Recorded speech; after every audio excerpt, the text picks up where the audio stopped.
Army chief general Syed Asim Munir ने कहा है कि एक साल पहले छाए हुए मायूसी के बादल आज छट चुके हैं। आज पाकिस्तान की मैशत के तमाम इशारे मस्बत हैं। अगले बरस तक इंशाल्लाह मजीद बेहतर होंगे। मायूसी फैलाने, डिफ़ॉल्ट की बातें करने वाले आज किधर हैं? क्या उनको जवाबदेह नहीं ठहराना चाहिए? कराची में बिजनेस कम्युनिटी से खिताब करते हुए कहा, कोई चीज़ बशमूल सियासत मुल्क से मुकद्दम नहीं, सिर्फ पाकिस्तानी ही पाकिस्तान को बेल आउट के जरिए माशी इस्तेहकाम ला सकते हैं। दहशत गर्दी की पुष्ट पनाही गैर कानूनी कारोबार करने वाले करते हैं, जिनके पीछे मखसूस अनासर होते हैं। पाकिस्तान की डिजिटल सरहदों की हिफाजत और अवाम की डिजिटल सिक्योरिटी रियासत की जिम्मेदारी है। आर्मी चीफ ने कहा कि रियासत माँ की तरह है, इसकी कदर लीबिया, इराक और फ़लस्तीन के अवाम से पूछनी चाहिए। याद रखें, पाकिस्तान के अलावा हमारी कोई शनाख्त नहीं।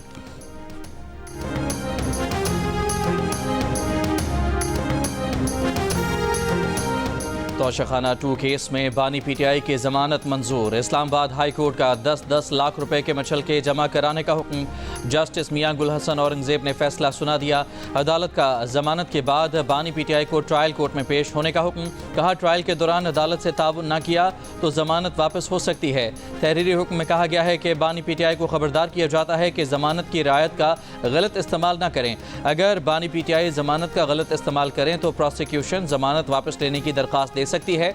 बानी पीटीआई को ट्रायल कोर्ट हाजिरी से इस्तिस्ना न दे तो हर समात पर पेश हों। बानी पीटीआई के वकील सलमान सफदर का दावा है कि बानी पीटीआई के खिलाफ तमाम केसेस खत्म हो चुके। अगर अदालती ऑर्डर मिल जाता है तो रिहाई के लिए जाएंगे।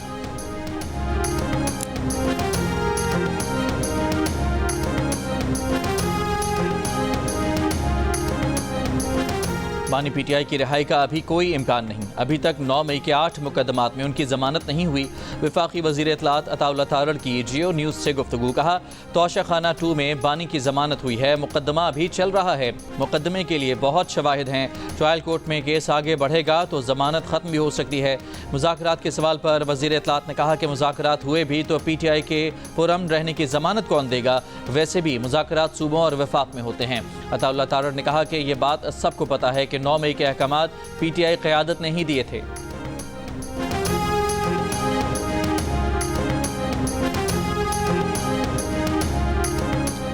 बानी पीटीआई ने कहा है कि जुमेरात तक मुज़ाकरात पर बात आगे बढ़ी तो ठीक, वरना एहतजाज होगा। अडयाला जेल में बानी और गंडापुर मुलाकात के बाद फैसल चौधरी की गुफ्तगू। बताया कि बानी ने यह भी कहा है कि कोई डील नहीं हो रही। मुज़ाकरात पीटीआई के मुतालिबात पर और उनसे होंगे जिनके पास असल ताकत है।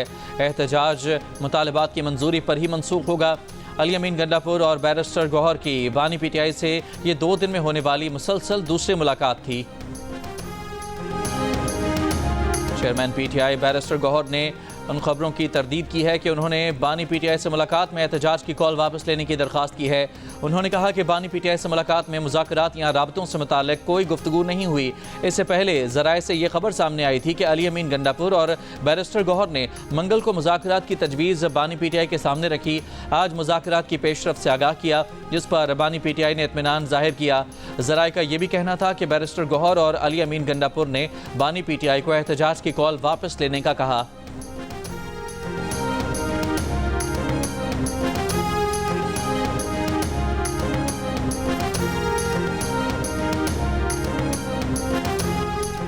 तहरीक इंसाफ का 24 नवंबर के एहतजाज की कॉल का वक्त मुनासिब नहीं। मुसलसल एहतजाजी कॉल देने से एहतजाज की अहमियत नहीं रहती। जमीयत उलमाए इस्लाम के सरबराह मौलाना फजलुर रहमान की जियो न्यूज़ के प्रोग्राम कैपिटल टॉक में गुफ्तगू। कहा, हमने भी एहतजाज किए, जलसे किए, ना हम रोड बंद करते थे ना अमलाक को नुकसान पहुँचते थे, लेकिन पीटीआई में इस तरह की हिकमत अमली बनाने वाले लोग नहीं। तहरीक इंसाफ को एहतजाज और जलसों का हक है, लेकिन जिस अंदाज से वो एक्सपोज हो रहे हैं वो अच्छी बात नहीं। बिलावल भुट्टो की हुकूमत से नाराज़गी पर कहा, पीपल्स पार्टी हुकूमत का हिस्सा नहीं, सहारा है, इसलिए नाराज़गी के मरहले आते रहेंगे और इस तरह तो होता है इस तरह की बातों में। पीपल्स पार्टी ने वफाकी हुकूमत के साथ तनाज़ात तय करने के लिए मुज़ाकराती कमेटी तश्कील दे दी। कमेटी में राजा परवेज़ अशरफ, नवीद कमर, शेरी रहमान, वज़ीर आला सिंध मुराद अली शाह शामिल। वज़ीर आला बलोचिस्तान सरफराज बुगटी, मखदूम अहमद महमूद, गवर्नर पंजाब सरदार सलीम हैदर, गवर्नर खैबर पख्तूनख्वा फैसल करीम कुंडी और हैदर गिलानी भी कमेटी का हिस्सा होंगे। कमेटी वफाकी हुकूमत के साथ मामलात पर बातचीत करेगी। अपनी रिपोर्ट अगले माह होने वाले सेंट्रल एग्जीक्यूटिव कमेटी के इजलास में पेश करेगी। चंद रोज़ रोज़ कबल वज़ीर आज़म शहबाज शरीफ ने पीपल्स पार्टी के साथ मामला तय करने की जिम्मेदारी नायब वज़ीर आज़म इसहाक डार को सौंपी थी। बन्नू में चेक पोस्ट पर खारजियों के हमले की कोशिश नाकाम बना दी गई। फायरिंग के तबादले में 6 खारजी हलाक। खारजियों के खुदकुश हमले में 12 सिक्योरिटी एहलकार शहीद हुए। शहीद होने वालों में सिक्योरिटी फोर्सेस के 10 और फ्रंटियर कांस्टेबलरी के 2 एहलकार शामिल। ISPR के मुताबिक चेक पोस्ट पर दाखिल होने में नाकामी पर खवारिज ने बारूद से भरी गाड़ी चेक पोस्ट की दीवार से टकरा दी। खुदकुश धमाके से चेक पोस्ट की दीवार का एक हिस्सा गिर गया। मुल्हिका इंफ्रास्ट्रक्चर को नुकसान पहुंचा, जिससे 12 शहादतें हुईं। ISPR का कहना है कि इस घिनौने फेल के मुर्तकब अफराद को इंसाफ के कटहरे में लाया जाएगा। दहशतगर्दी की लानत के खात्मे के लिए पुरअज़्म हैं। हमले के शोहदा की नमाज़ जनाजा बन्नू गैरिजन में अदा कर दी गई। गुज़श्ता रोज़ एपेक्स कमेटी के इजलास में बलोचिस्तान में दहशतगर्द तंजीमों के खिलाफ फौजी ऑपरेशन का फैसला किया गया था। सदर, वज़ीर आज़म, वफाकी वज़ीर दाखिला का बन्नू में शहीद होने वाले 12 जवानों को खिराज अक़ीदत।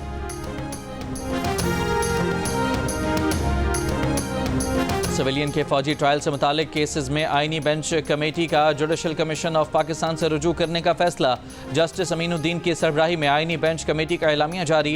एलामिया में कहा गया कि जस्टिस आयशा मलिक सिविलियंस के फौजी ट्रायल से मुतालिक केस की अपीलों की समाअत के दौरान आईनी बेंच का हिस्सा नहीं रह सकती। जस्टिस आयशा मलिक फैसला देने वाले बेंच का हिस्सा थी। फैसला 5 रुकनी बेंच ने दिया था, जिसके खिलाफ 7 रुकनी बेंच इंट्रा कोर्ट अपील की समाअत कर रहा था। इसलिए अपीलों की सुनवाई के लिए आईनी बेंच बनाने का मामला जुडिशल कमीशन को भिजवाया जाता है।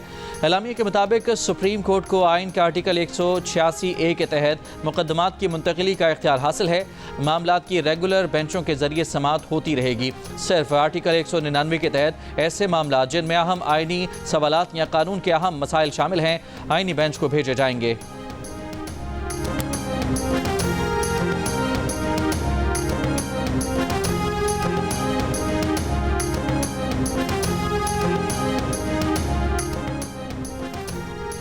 इंडिया का चैंपियंस ट्रॉफी खेलने पाकिस्तान आने से इनकार। पाकिस्तान का चैंपियंस ट्रॉफी अपने मुल्क में ही कराने पर इसरार। ICC मकमसे का शिकार। ब्रॉडकास्टर्स और कमर्शियल पार्टनर्स का भी पाक इंडिया टाकरे के बगैर शेड्यूल न मानने का मौक़िफ़ बरकरार। चैंपियंस ट्रॉफी के शेड्यूल का ऐलान खटाई में पड़ गया। ज़राए का बताना है कि मौजूदा सूरत हाल बरकरार रही तो शेड्यूल का ऐलान अगले 24 घंटों में भी मुश्किल है। स्टेक होल्डर्स ने लचक दिखाई तो ही 1-2 रोज़ में शेड्यूल का ऐलान मुमकिन हो सकेगा। ब्रॉडकास्टर्स ने पाक भारत टाकरा न होने की सूरत में कानूनी चाराजोई का भी कह दिया।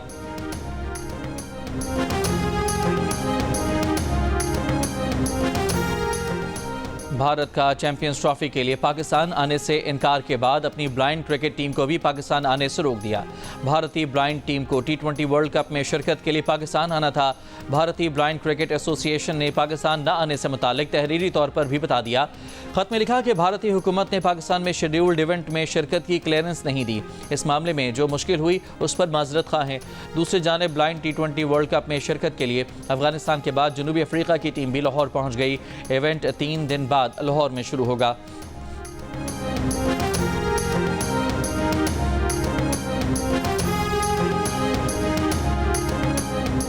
वज़ीर आज़म ने कहा कि हमें मिलकर पोलियो जैसे चैलेंज को शिकस्त देनी है। पोलियो को हमेशा के लिए शिकस्त देने तक चैन से नहीं बैठेंगे। वज़ीर आज़म शहबाज शरीफ के पोलियो ओवरसाइट बोर्ड के वफ़द से मुलाकात में गुफ्तगू। वफ़द ने इंसदाद पोलियो के लिए वज़ीर आज़म और उनकी टीम की कोशिशों को सराहा। डॉक्टर क्रिस्टोफर ने कहा कि जल्द ही पाकिस्तान में पोलियो केसेस में कमी आना शुरू हो जाएगी। वज़ीर आज़म ने पाकिस्तान आमद और इंसदाद पोलियो की कोशिशों में हुकूमत का साथ देने पर वफ़द का शुक्रिया अदा किया। अगर खैबर पख्तूनख्वा में कारकर्दगी की बुनियाद पर वोट मिलता तो PTI की हुकूमत ना बनती। PTI रहनुमा शेर अफजल मरवत ने अपनी ही हुकूमत को आड़े हाथों ले लिया। कहा, माजी के गलत फैसले पर डटे रहना जाहिलों की निशानी होती है। पसमानदगी को तरक्की और धोखे को हकीकत नहीं कह सकते।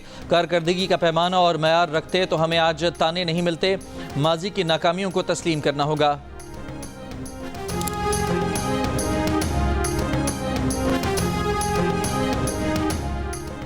नंद और भावच की लड़ाई में खैबर पख्तूनख्वा को वफाक और पंजाब से लड़ाया जा रहा है। ज़मान पार्क और बनीगाला के फसाद को जहाद बना दिया गया है।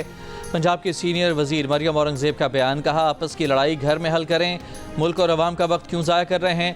नंद निकलती हैं, कहती हैं अल्टीमेटम दे दिया। बानी ने भावज निकलती हैं, कहती हैं वफाक और पंजाब पर हमला कर दो। क्या मजाक है, ये कोई सियासी एहतजाज नहीं, एक मुजरिम को बचाने के लिए दहशत गर्दी और बगावत है। वज़ीर इत्तलात पंजाब अज़मा बुखारी ने कहा कि उनके पास प्लान ABC है तो रियासत के पास पूरी ABC है।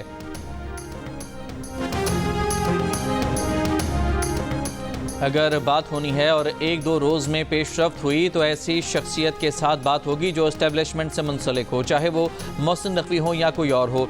मुशीर इत्तलात खैबर पख्तूनख्वा बैरिस्टर मोहम्मद अली सैफ की जियो न्यूज़ के प्रोग्राम आज शाहजेब खानज़ादा के साथ में बातचीत। कहा हुकूमत बार बार एहतजाज की कॉल वापस लेने का कह रही है।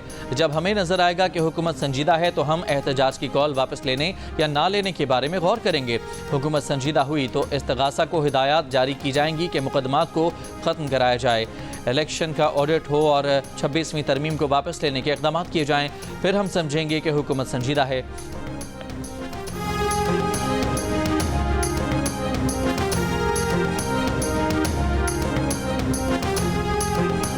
पीपल्स पार्टी की शेर रहमान का कहना है कि तहरीक इंसाफ की सूबाई हुकूमत एक बार फिर इस्लामाबाद पर यलगार की तैयारी में मसरूफ़ है।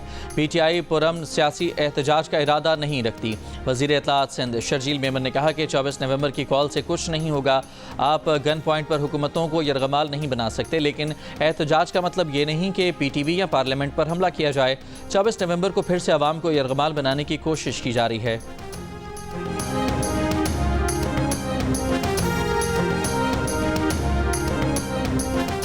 इस्लामाबाद इंतजामिया की PTI के एहतजाज को रोकने की तैयारियां। पुलिस को आंसू गैस, शेल, रबर की गोलियां और एंटी राइट किट्स मुहैया कर दी गईं। कंटेनर्स पहुंचा दिए गए। D चौक को सील करने का अमल जारी। पुलिस की छुट्टियां मनसूख। पंजाब, सिंध और कश्मीर से 8000 पुलिस एहलकार तलब। पंजाब भर से 10,700 की नफरी स्टैंड बाय कर दी गई। मरी में 7 दिन के लिए दफ़ा 144 नाफिज। सिक्योरिटी खदशात के पेश नज़र हर किस्म के इज्तिमा, रैलियों, जुलूसों और जलसों पर पाबंदी आयद। फैसलाबाद की इंसदाद दहशत गर्दी अदालत में पेशी पर आए 4 PTI कारकुन अहाता अदालत से गिरफ्तार। PTI वकला का एहतजाज, पुलिस वैन रोकने की कोशिश।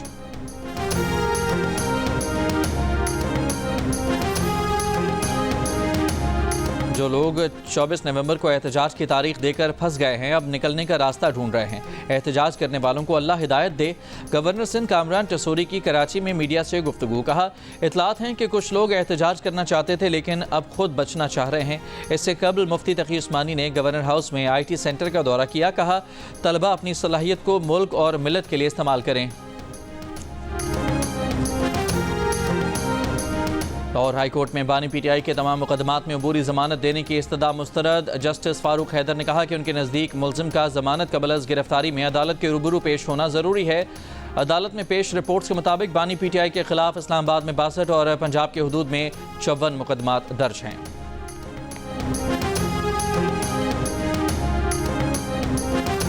आला अदलिया के जजेस और ब्यूरोक्रेट को प्लॉट अलॉटमेंट का केस। इस्लामाबाद हाई कोर्ट का फैसला कल अदम करार। सुप्रीम कोर्ट ने फैसला सुना दिया।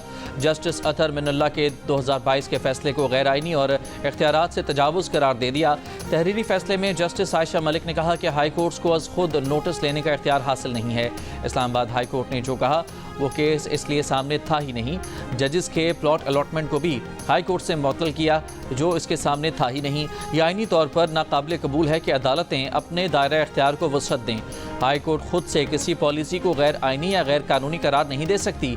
आर्टिकल 10A के तहत हर शख्स को सुनवाई का हक देना आइनी तकाजा है। इस्लामाबाद हाई कोर्ट को ऐसा फैसला देने से कबल तमाम फरीकैन को सुनना चाहिए था।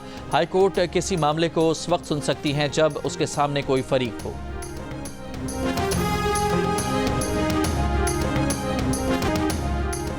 अब फुल कोर्ट नहीं रहा, आईनी बेंच को ही अब फुल कोर्ट समझा जाए। गुज़श्ता रोज समाअत के दौरान जस्टिस मोहम्मद अली मजहर ने कहा 26वें आईनी तरमीम के बाद अब फुल कोर्ट नहीं रहा। जस्टिस जमाल मंदोखेल ने कहा कि अब 7 रुकनी आईनी बेंच को ही फुल कोर्ट समझा जाए। चेयरमैन इस्लामी नजरियाती कौंसिल अल्लामा रागिब नईमी ने कहा है कि कौंसिल ने VPN को गैर शरई या नाजायज़ नहीं कहा। जारी करदा बयान में टाइपिंग की गलती हुई, बयान में नहीं ना लिखने से गलत फहमी हुई। अल्लामा रागिब नईमी का कहना था कि सोशल मीडिया को तौहीन मजहब, तौहीन रसालत, फ़िरका वारियत और दहशत गर्दी के लिए इस्तेमाल नहीं किया जाना चाहिए। इन कवायद का ख्याल नहीं रखा जाता तो फिर सोशल मीडिया का इस्तेमाल गैर शरई होगा।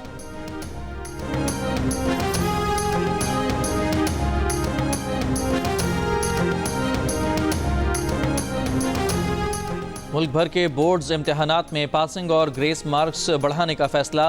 अब हर मजमून में पासिंग मार्क्स 33 के बजाय 40 होंगे। ग्रेस या रियायती मार्क्स 3 से बढ़ाकर 5 कर दिए गए। 35 नंबर हासिल करने वाले तालिब इल्म को 5 नंबर रियायती देकर पास किया जाएगा। 2 से ज़ायद मजमून में फ़ेल होने वाले तालिब इल्म को रियायती नंबर नहीं मिलेंगे। फैसले का इतलाक़ 2025 के इम्तहानात से होगा। MD कैट टेस्ट 8 दिसंबर को IBA सक्खर के जरिए होगा। कराची में 3, हैदराबाद, मीरपुर खास, नवाब शाह सक्खर और लड़काना में एक सेंटर कायम किया जाएगा। तर्जुमान महकमा सेहत सिंध के मुताबिक इम्तहानात में 38,609 तलबा हिस्सा लेंगे।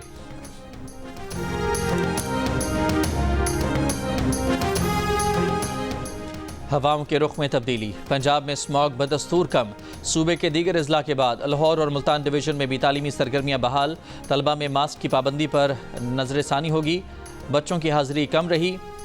स्मोग में कमी के बावजूद लाहौर दुनिया के आलूदा शहरों में दूसरे नंबर पर। फ़िज़ा में मुज़रे सेहत ज़रात की मकदार 225 रिकॉर्ड। कराची 161 के साथ फ़िज़ाई आलूदगी में दुनिया में 7वें नंबर पर है।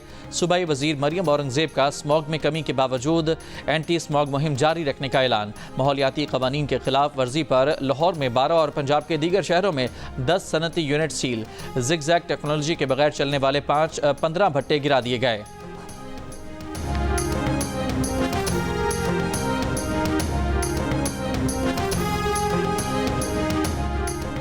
लाहौर हाई कोर्ट की स्मॉग कंट्रोल करने पर सूबाई हुकूमत की तारीफ। स्मॉग की रोकथाम के लिए केस में रिमार्क्स दिए। स्मॉग में कमी का सारा क्रेडिट मौसम को दिया जा रहा है, लेकिन हुकूमत और इदारों को भी क्रेडिट जाता है। दौरान समाअत एडवोकेट जनरल पंजाब ने स्मॉग के खिलाफ हुकूमती इकदाम की रिपोर्ट, गैर कानूनी प्लांट्स के खिलाफ कार्रवाई से भी आगाह किया। अदालत ने ज़्यादा धुआं छोड़ने वाली गाड़ी दोबारा पकड़ी जाने पर जुर्माना डबल करने को बेहतरीन इकदाम करार दिया। जुर्माने बढ़ाने के लिए हुकूमत को कानून साजी की हिदायत। जस्टिस शाहिद करीम ने रिमार्क्स दिए कि आप कार्रवाइयाँ जारी रखें, ये अदालत की हिदायत है।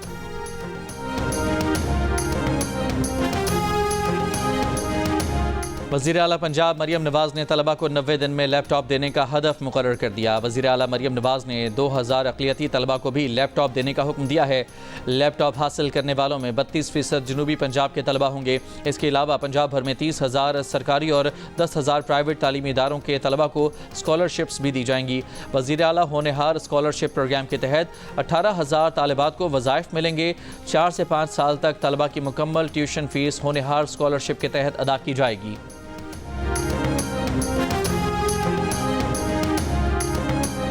वज़ीर आला पंजाब मरियम नवाज़ शरीफ से वज़ीर आला बलोचिस्तान सरफराज बुगटी की मुलाकात। मरियम नवाज़ ने कहा कि दहशतगर्द बलोचिस्तान की तरक्की पर असरअंदाज होना चाहते हैं। बलोचिस्तान की तरक्की दरअसल पाकिस्तान की तरक्की है। दहशतगर्दी के मसले के हल के लिए भरपूर मुआवनत करेंगे। कौमी यकजहती और बैनुल सूबाई हमआहंगी को फ़रोग देने के लिए मिलजुल कर काम करेंगे। वज़ीर आला बलोचिस्तान सरफराज बुगटी का कहना था कि मरियम नवाज़ शरीफ पंजाब की आवाम की मिसाली खिदमत कर रही हैं। वज़ीर आला सिंध सैयद मुराद अली शाह से तुर्की और स्वीडन के सफ़ीर की मुलाकात।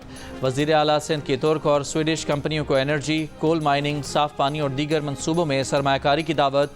ओमान के कौंसल जनरल की भी वज़ीर आला से मुलाकात। मुराद अली शाह को ओमान के कौमी दिन के प्रोग्राम की दावत दी। वज़ीर आला की कौंसल जनरल को ओमान के कौमी दिन की मुबारकबाद।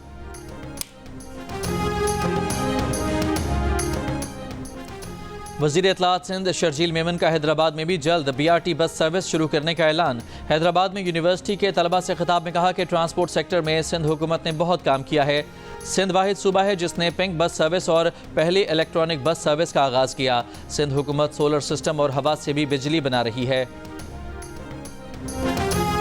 कोयटा में 10 साल के मुसव्विर खान को 6 रोज़ बाद भी बाजियाब नहीं कराया जा सका। मुग़वी तालिब इल्म के अहले खाना दीगर अफराद का इत्तेहाद चौक पर एहतजाज जारी। मुसव्विर खान को 15 नवंबर को पटेल बाग से अगवा किया गया था। वफाकी वज़ीर दाखिला मोहसिन नकवी से सऊदी अरब के नायब वज़ीर दाखिला की मुलाकात। मोहसिन नकवी की इस्लामाबाद और रियाद को जुड़वां शहर करार देने की तजवीज़ से सऊदी वज़ीर का इत्तफाक। पाकिस्तान से भिखारियों और सऊदी अरब भिजवाने वाले माफिया की सरकोबी पर बातचीत। मोहसिन नकवी ने कहा कि 4300 भिखारियों के नाम ECL में शामिल हैं। सऊदी अरब जाने वाले भिखारियों के खिलाफ ज़ीरो टॉलरेंस पॉलिसी है। सऊदी अरब में 419 पाकिस्तानी कैदियों की वतन वापसी के लिए कानूनी कार्रवाई जल्द मुकम्मल की जाएगी।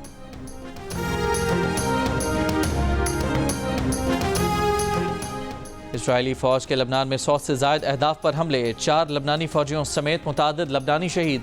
गजा में भी इसराइली ऑपरेशन जारी, जबालिया और रफ़ा में बमबारी, 20 से ज़्यादा फ़लस्तीनी शहीद। कमाल अदवान अस्पताल का महासरा, एम्बुलेंसेस का दाखिला भी रोक दिया गया। अस्पताल में दवाओं और खुराक की शदीद किल्लत, मज़ामती ग्रुपों की इसराइली फ़ौज से झड़पें जारी। गजा और लबनान में 18 इसराइली फ़ौजी ज़ख्मी। शाम के शहर तदमुर में बजा इसराइली फ़िज़ाई हमला।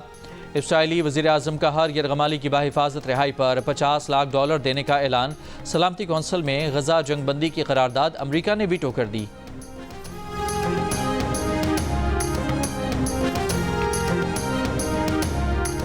बच्चों के आलमी दिन पर गजा और लबनान के बच्चे बुनियादी हुकूक से महरूम।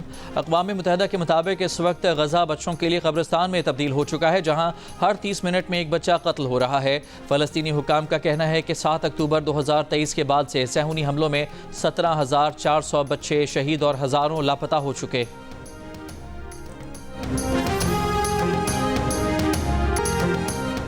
नौमंतखब अमरीकी सदर अपने ओहदे का हल्फ उठाते वक्त अदालती तौर पर तस्दीक शुदा जिनसी बदसलूकी के मुर्तकिब पहले अमरीकी सदर होंगे। अमरीकी मीडिया के मुताबिक ट्रंप सिर्फ अकेले ही नहीं बल्कि उनकी मुजव्वज़ा काबीना के वज़ीर दिफा, अटॉर्नी जनरल, वज़ीर सेहत और इंसानी खिदमात और वज़ीर हुकूमती कारकर्दगी पर भी मुख्तलिफ किस्म की जिनसी बदसलूकियों के इल्ज़ामात हैं। डोनाल्ड ट्रंप की तरह ये सब अफराद इन इल्ज़ामात की तरदीद करते हैं। पाकिस्तान क्रिकेट टीम जिम्बाब्वे के खिलाफ वाइट बॉल सीरीज़ खेलने दुबई से जिम्बाब्वे पहुंच गई। 3 वनडे और 3 T20 मैचेस पर मुश्तमिल सीरीज़ बुलायो में खेली जाएगी। पहला वनडे इंटरनेशनल इतवार को होगा। पाकिस्तान का पहला स्पोर्ट्स चैनल जियो सुपर सीरीज़ के तमाम मैच बराह रास्त नशर करेगा। पाकिस्तान वाइट बॉल टीम के हेड कोच आकिब जावेद का कहना है T20 टीम में बड़ी तब्दीलियां नजर आएंगी। अभी फोकस वनडे क्रिकेट और चैंपियंस ट्रॉफी पर है। फ़खर जमान के साथ फिटनेस मसाइल हैं, हल हो जाएंगे तो वो टीम में शामिल हो जाएंगे। बाबर आजम तमाम मैचेस में खेलते दिखाई दे रहे हैं। पुरानों के साथ स्पिनर्स के नए ऑप्शंस भी देख रहे हैं।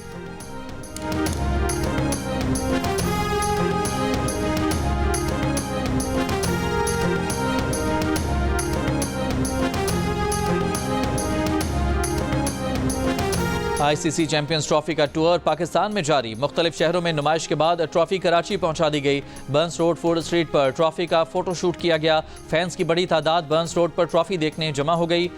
फैंस ने ट्रॉफी के साथ वीडियोज़ और तस्वीर बनवाई। ट्रॉफी इस्लामाबाद, टेक्सला, खानपुर, एबटाबाद, गलियात, ठंडियानी और मरी का दौरा भी कर चुकी है। ICC चैंपियंस ट्रॉफी की आज नेशनल स्टेडियम में नुमाइश के लिए रखा जाएगा। ट्रॉफी 25 नवंबर तक कराची में रहेगी। ICC चैंपियंस ट्रॉफी फरवरी में पाकिस्तान में खेली जाएगी।